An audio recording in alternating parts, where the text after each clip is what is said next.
800 years ago, this was one of the largest cities on Earth. Almost no one can tell you its name. This is Merv, the Pearl of the East, the city the whole Silk Road flowed through. It rose where it should have been impossible. At the edge of the Karakum Desert, where the Murghab River runs out of the mountains and simply vanishes into the sand. The people who lived here caught that river before it could die.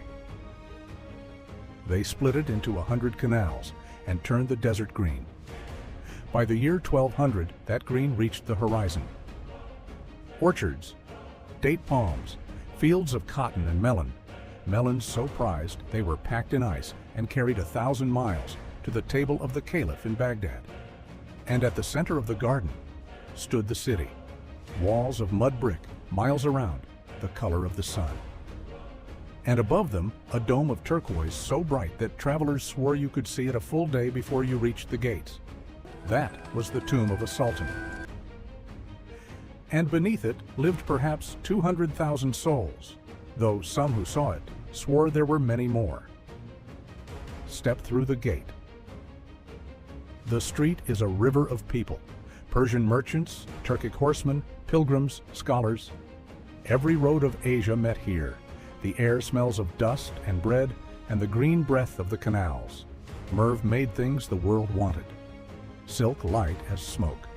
Steel so fine it was traded as far as India. Paper. Glazed bowls the color of the sky.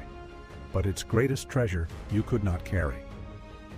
Merv held libraries, 10 of them by one account, with tens of thousands of books. Astronomy, medicine, poetry, law. Scholars crossed the world simply to read here. One of them, a geographer named Yakut, spent 2 years lost in those shelves. He called it the finest city he had ever seen. He left just in time. Because far to the east, something had begun to move. In the year 1221, the dust on the horizon was not the wind. It was an army. The Mongols had already swallowed empires.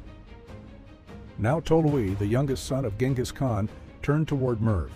The city had walls that had stood for centuries. It had no idea what was coming.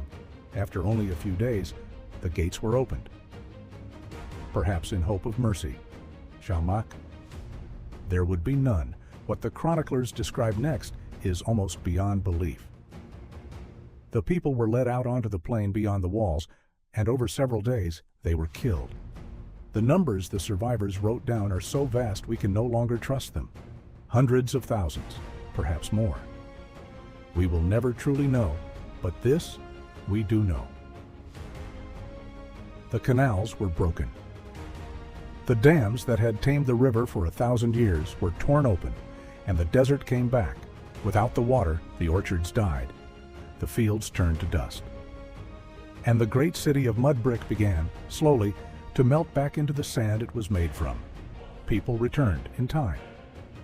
But never the same Merv. The Pearl of the East had not just been conquered. It had been unmade.